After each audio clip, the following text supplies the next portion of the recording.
You are going to meet people in your life you do not like.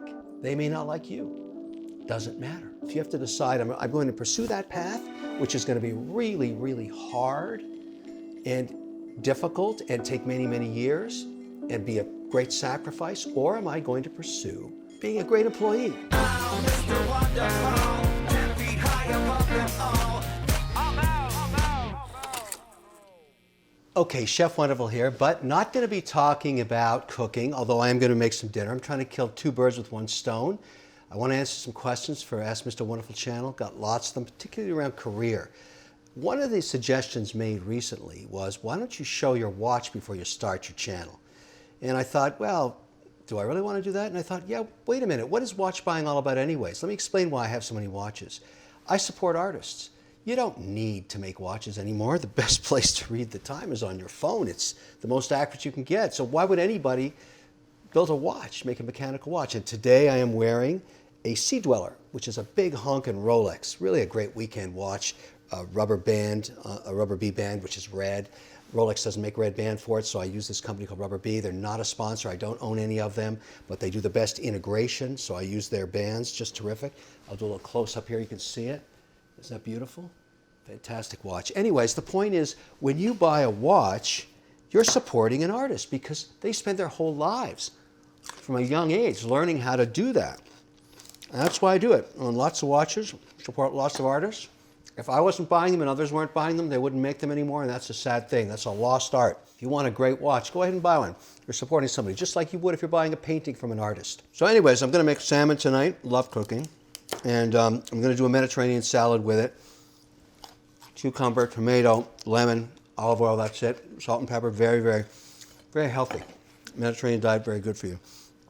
Anyways, let's get to business at hand. I get so many questions about career, talking about, the stepping stones of your career and everything. Let me get at it. Let me start with my example. I've told this story before, but I'll tell it again because there's a lot of lessons in it. A lot of things I learned you might be interested in hearing. I'm in high school, grade 11. There's this girl in my class I'm really hot for. She works at a shoe store in a mall. Across from that shoe store is an ice cream store. And they're looking for somebody to be a scooper. And I'm figuring, okay, she's at the shoe store. The whole mall closes at 5. That time it was during the week, closed very early. It's not the way it is anymore, but that's how it was back then. And the idea was at 5, we would go out and maybe cruise around a little bit. That was my plan anyways. So I sign up and I, get this job. And in ice cream stores, still the same today, you have all these vats of ice cream. People come in, they line up, and they want to get a little taster. They don't know if they want the chocolate, or they want the vanilla, whatever it is, or the strawberry ripple.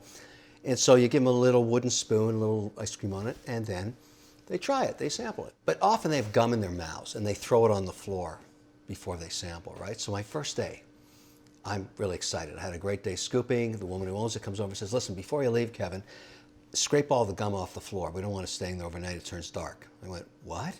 Now, I'm really worried because the girl I'm hot for is looking at me. Remember, she's right across the mall, waiting for me to get out. And now I'm going to be on my knees scraping gum. And I said, no, not going to do that. I am a scooper, not a scraper. And she looked at me and said, no, actually, you work for me, and you're going to do whatever I say. And right now I'm saying, before you leave and get on your bike, you're scraping that gum off the floor. And I said, I'm not doing that. I'm thinking I got to hold the stand here. Otherwise, we're not going to establish a working relationship. And she says, okay, how about this? You're fired. Like, whoa. I'd never, and it's one of my first jobs, I'd never been fired before. It was very, and I said, what do you mean I'm fired? She said, well, what it means is you're leaving here. I'm going to pay you for one day, and you're going to go home and tell your parents I fired you. Yeah, that's what happened. I was really humiliated, and it was an amazingly difficult moment for me, but it was a crystal clear moment, a very important moment. This is the lesson learned. You don't know these things in life, but at that moment I realized there's two types of people in the world. There's the people that own the store, and there's the people that scrape the shit off the floor. And you kind of have to know which one you are. And I've said this many times before, there's no shame in being an employee, but it's not the same as being an entrepreneur.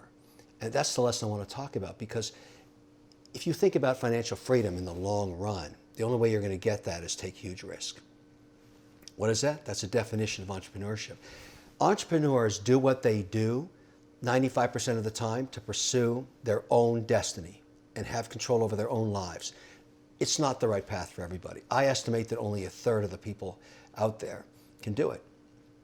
Now, you may be in that group or you may not be, and there's no shame in being an employee, and we're going to talk about how to be a good employee too. But my point is, that crystal clear moment for me happened, and I realized years later that I have a huge debt to that woman in the ice cream store. And indeed went back years later and tried to find her with a camera crew. She was long gone, so was the ice cream store. This is Magoo's Ice Cream Parlor. This was Magoo's Ice Cream Parlor. It was my second day working there, and the owner had hired me to scoop ice cream. It was right here, the counter was right here, and I was finishing work one day, and she said to me, "Get down on your knees and scrape the gum off the floor." Right here, it happened right here. Changed my life forever. I have never, ever in my life worked for someone again, ever. No one has ever had control over me, ever, and never will. But at that point, I was financially free. I could afford to bulldoze the mall if I wanted to, just bulldoze it to the ground.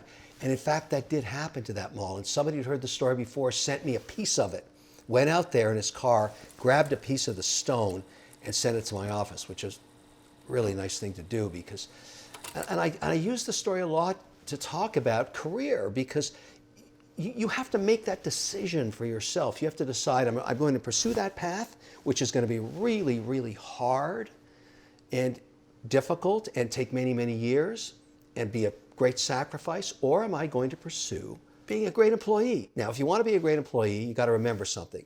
You're hired to help someone else achieve their goals, which is cool. There's nothing wrong with it. But if you don't understand that, you are not going to be a good employee. So you have a boss and they say, here's our goal for the quarter. You're going to help me get there. You work like hell to make sure that they achieve that goal. You're part of that team. That's very important. And then you keep moving up the ladder. And the great thing about that is if you're a good employee, you can also do very well. It's not the same as being an entrepreneur. You're never going to probably make as much money as you could have had you started the company, is my point. But you'll get the Saturdays off, the Sundays hang out, go to the soccer games with the kids, have a more balanced life. There is no balance in entrepreneurship. Now, one thing to remember about both sides of this equation, you are going to meet people in your life you do not like. They may not like you. Doesn't matter. The point is, in work, you're achieving results towards a goal. Now, you don't have to love everybody you work with. It's a nice bonus, but it's not going to happen. So you've got to kind of realize they are stepping stones in your career. They are stepping stones if you're an entrepreneur. They're points of resistance. They're roadblocks. They're pitfalls. They're bumps. They're whatever you want to call them. But you've got to achieve success. You've got to get over them. You've got to work with them, and you're going to move on. If you dwell on those, if they eat at you and they take away from your focus, then you're losing. And that's something you have to learn.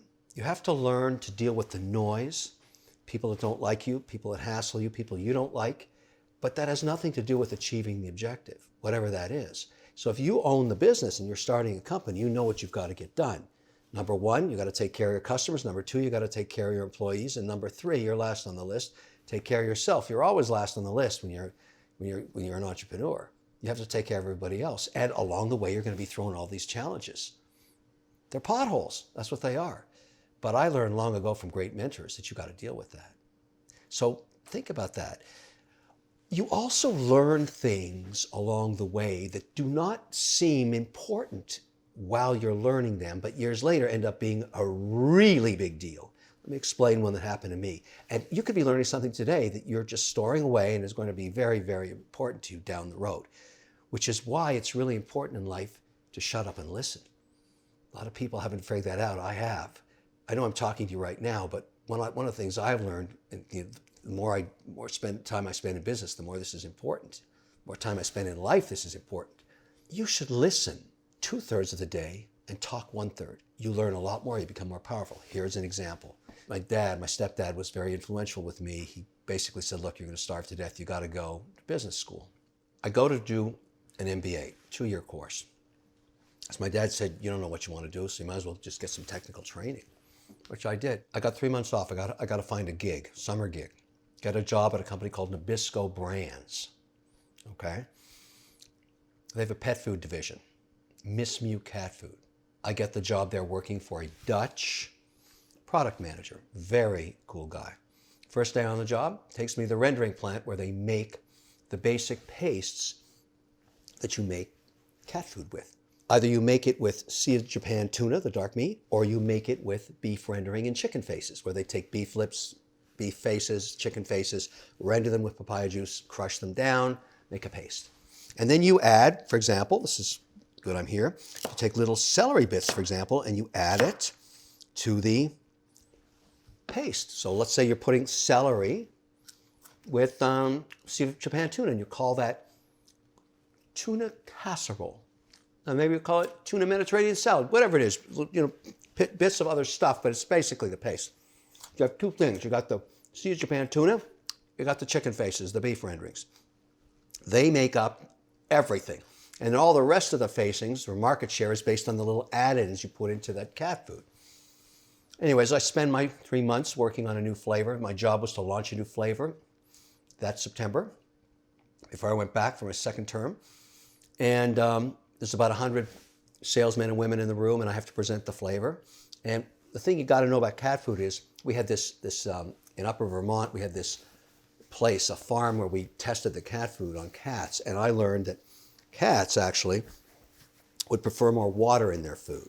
But that's not an easy thing to sell to people. When they open the can, it looks like soup. They don't like it. So you have to find that balance between how much water's in there versus, what the cats like versus what the people like. So, but I was a rookie and I didn't get the joke. And the salespeople did this every year to the, intern. And I'm telling them how great the flavor is. I think it's going to be a big hit in the market. I can't remember whether I made it with the cat food or with the Sea of Japan tuna. I think I did. And they said, yeah, it's great, Kevin. If it's so good, why don't you eat some? Now, it smelled like absolute shit. And it was soupy towards the side the cats liked. And I looked at it and went, whoa. But, I'm the rookie. I didn't get the joke. So I did. I put it on a cracker and I ate it. And it was bad. But cats liked it. I knew that from the test. Everybody roared with laughter. They told me it's the standard joke they do on interns. But I get it, And it worked. And I got a nice bonus after those 3 months working there. But here's the thing. Here's my revenge, if you want to call it that. Years later, now we're in software. We're at the Learning Company. We're at Boston. We're the world's largest educational software company. We make software. Reader Rabbit, Carmen Sandiego, Mavis Beacon teaches typing, Oregon Trail, you name it, we make it. We spend millions on R&D. But basically in education, in our school system, there's 110,000 schools, all right? The majority of them are in New York, Florida, Texas, California. We sold to the school systems too. And what parents wanted, what teachers wanted, and what students ultimately needed was to advance their reading and math scores. Reading, math, Sea of Japan tuna, chicken faces.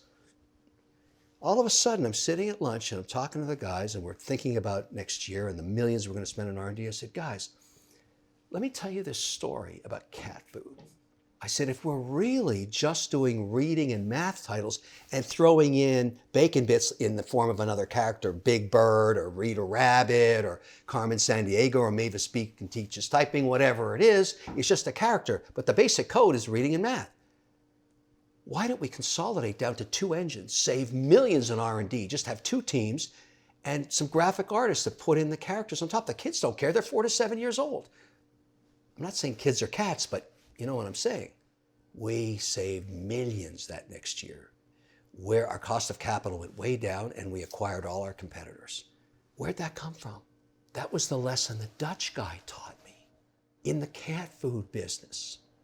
My whole point is, you don't know when you're learning a lesson, so shut up and listen. You'll learn something and just file it away, and then one day, Chihuahua caramba, you're going to pull it out of your brain's file folder and say, here's how I'm going to solve that problem. I guess they call it experience, but I'll never forget that story. Absolutely incredible. I mean, thank you, Dutch guy. Thank you, Miss Mew Cat Food. Hey, that's how it works. My whole point about this is your career is serendipitous. You don't know what's going to happen. Spend more time listening. Realize you're going to have to work with a lot of assholes. That's okay. Doesn't matter. Stay focused on the goal at hand, whether you're an employee or not, and you will find your path. If you like that video, wait till you see my next one. Don't forget to click right over here and subscribe.